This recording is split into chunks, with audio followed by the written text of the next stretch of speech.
the Palm Casino, Gavin, my wife, my kids, my mother, my father, my brothers were here to support me.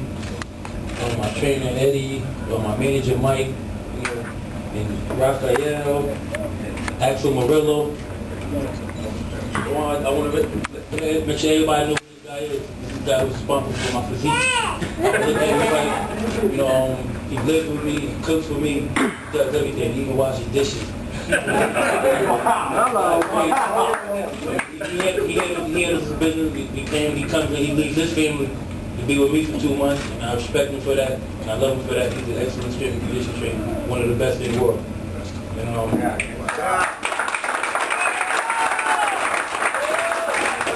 He said we had a great camp. I knew going coming into this fight, I never had any doubt in this fight. I knew that they said Antonio Tarver was the best. I thought I was the best, so why not have the best too? I think they're the best fight. I gave up my title for this fight, but I gained 2 more. Hello.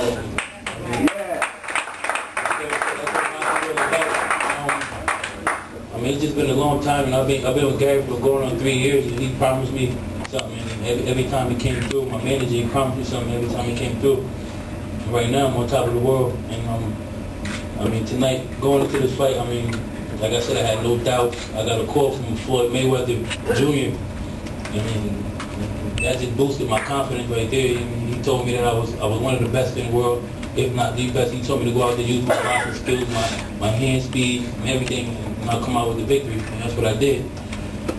And I really don't have much more to say, but hey, it's a new king in town, bad Chad Dawson.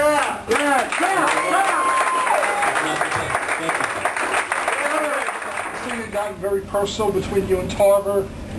For you to put on the performance you did and to shut him up, how meaningful is that to you, and how big a part of this win is that? It's very big. Like I said before the fight, talking, it's just words. You got to get in the ring, you got to use your hands. And tonight, my hands were better, and I was just a better fighter, like I knew all along. Everybody knows that Tarver is a great talker. He promotes himself very well. I take nothing from him. He came out, he fought a hell of a fight. Just I was just a little too much for him tonight. Not a little too much, just too much for him tonight. I'm just happy with the victory. I move on from that. I beat Tarver.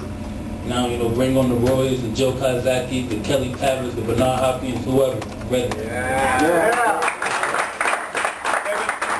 Chad, do you think you have to look at yourself now in the top 5 fighters in the world, as opposed to just, in the light heavyweight division, but look at yourself among the elite fighters in pound for pound?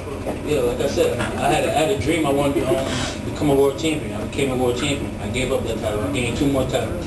My next goal is I want to be on the pound for pound list. I want to be the #1 pound for pound fighter in the world. That's my goal, and I'm going to keep working hard like I've been doing, coming to every fight in shape and fighting like the champion I am, and hopefully I'll achieve that dream in the next year. And Chad, just to follow up on that, do you think, you seem to try to knock Tarver out in the 11th and 12th round. Is that what a pound for pound champion has to do, kind of not only win the fight, but then, kind of close the show and go after a guy? Yeah, it wasn't really about closing the show. It was just that, I was in great shape, and, it was round. I strategized,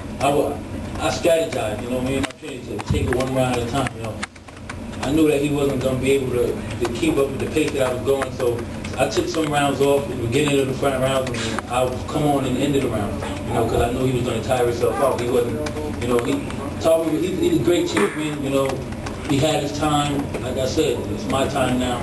It's a new king in town. Tarver seemed to land frequently to your body, especially in the later rounds. Were you ever hurt? No, he come in with some good body shots, but I trained 8 weeks, man, in Mount Charleston, man. It was times when I had to tell him, look, man, you're not hurting me. He was trying his hardest, but like I said, I put in the work. You put in the work, it's going to show. Like I said, I believe that fights are won in the gym, and I won that fight in the gym, not just tonight. Gary, what are your options now after this fight? Well, I represent the best 175-pounder in the world, or no one. I have a lot of respect for Joe Calzaghe, because I sat there and had an out-of-body experience with Jeff Place. We'll fight the winner. That fight, it's only about dollars. The fight's made. If they want to fight, we'll fight.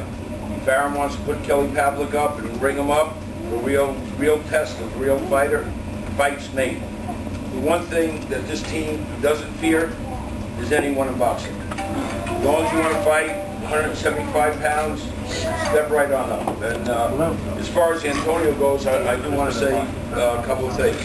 There was a rematch clause. I don't know if Antonio will want it. It's not an immediate, but you know, if he wants to do it, you know, Bad Chad will do it. But that's the future right now, whoever it is. Well, Gary, if it is Pavlik, would Chad, would you be able to meet him at a catch weight like 170 like Hopkins did? 175. No, I don't want to do catch weights. Boxing's screwed up as it is. We fight at 175 pounds. You want to fight us? You want to come in at 170 or 122? That's okay. We fight at 175. Yeah.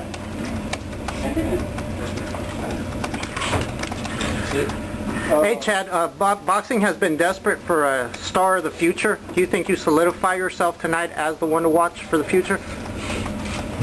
I mean, that's for the fans and the critics. They say I'm not gonna toot my own horn, but I do believe that I'm one of the best in boxing right now. But like I said, that's just for the critics and the fans to decide.